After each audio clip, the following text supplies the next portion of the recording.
quand on a connu les nuances atroces de la souffrance, les tribulations infinies de l'angoisse, quand on s'est tourné, muet et déchiré, vers Dieu pour l'implorer, l'appeler au secours et le supplier humblement, quand on a bu le calice jusqu'à la lie et offert à Dieu, des jours durant, des années durant, sa propre croix unie à la sienne, qui lui donne une valeur divine, Dieu s'émeut de pitié et nous accueille dans son union.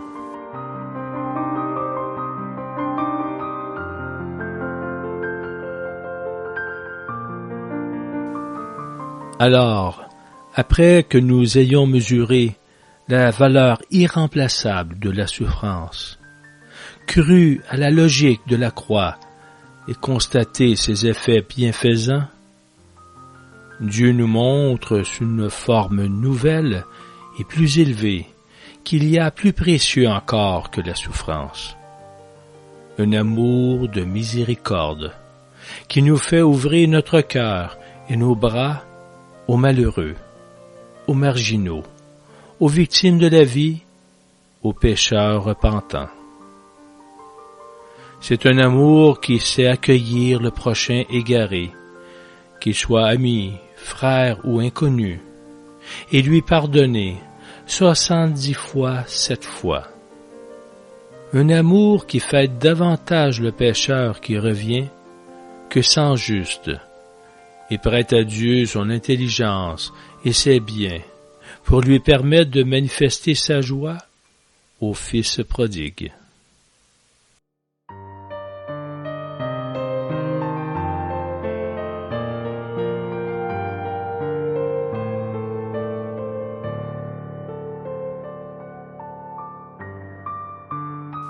Un amour qui ne mesure pas et ne sera pas mesuré. Une charité épanouie, plus abondante, plus universelle, plus concrète que celle que l'on possédait auparavant. On sent, en effet, naître en soi des sentiments semblables à ceux de Jésus, venir sur ses lèvres, pour tous ceux que l'on rencontre, les paroles divines. J'ai pitié de cette foule.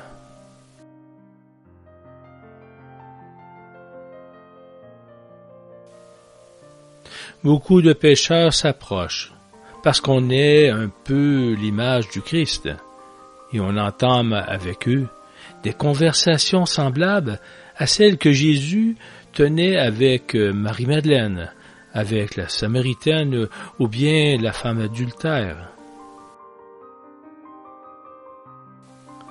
La miséricorde est l'expression ultime de la charité, son accomplissement.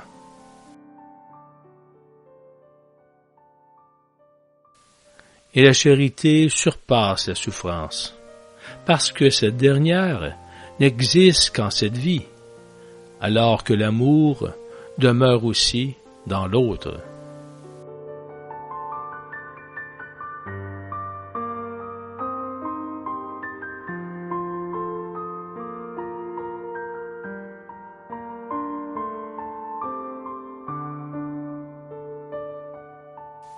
Dieu préfère la miséricorde au sacrifice.